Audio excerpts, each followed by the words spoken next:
Assalamualaikum warahmatullahi wabarakatuh. Perkenalkan, nama saya Tira Ansiska dari Prodi Ilmu Pengetahuan Sosial kelas 5A.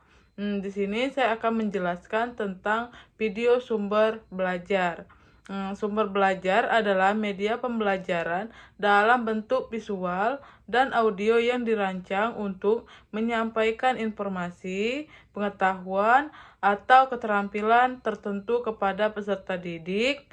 Video ini digunakan sebagai alat bantu pengajaran yang dapat mempermudah peserta didik. Selanjutnya, video pembelajaran adalah media yang menyajikan materi edukatif dalam bentuk visual dan audio, dirancang untuk membantu proses belajar mengajar. Media ini menggabungkan gambar bergerak, suara, teks, dan efek visual lainnya untuk menyampaikan informasi, konsep, atau keterampilan tertentu kepada peserta didik. Nah, di sini saya menggunakan media pembelajaran papan benar salah.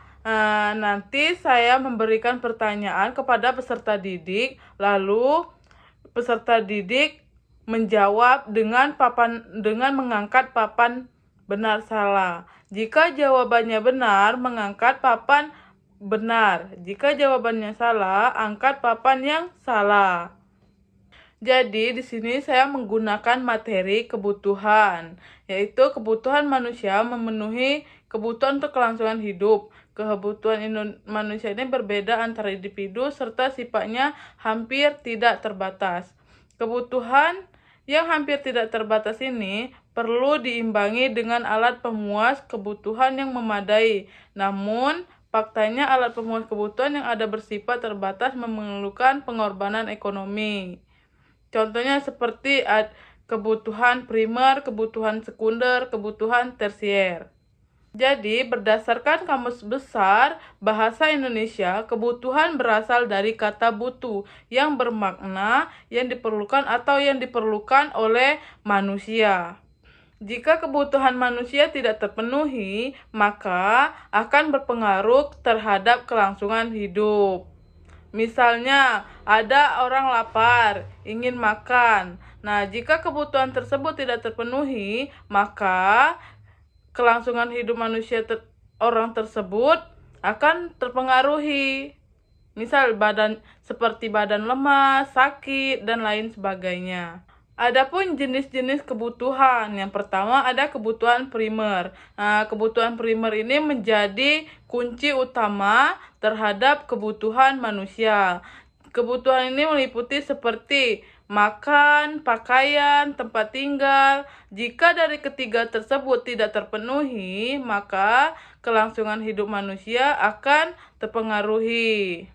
Selanjutnya, kebutuhan sekunder. Nah, kebutuhan sekunder ini menjadi kebutuhan pelengkap, tetapi kebutuhan ini menjadi kedua atau setelah kebutuhan primer sudah terpenuhi. Jika kebutuhan primer terpenuhi, baru memenuhi kebutuhan sekunder. Kebutuhan sekunder ini meliputi seperti kebutuhan sekunder meliputi seperti TV, radio, buku, dan lain sebagainya. Selanjutnya itu kebutuhan tersier. Nah, kebutuhan tersier ini kebutuhan yang barang-barang yang bersifat mewah seperti mobil, tas, jam tangan, dan lain sebagainya. Selanjutnya itu kebutuhan sekarang. Nah, kebutuhan sekarang ini misalnya seperti orang sakit harus mendapatkan obat atau perawatan yang intensif. Demikianlah video dari saya, lebih dan kurang saya mohon maaf. Semoga video ini bermakna bagi kalian semua. Wassalamualaikum warahmatullahi wabarakatuh.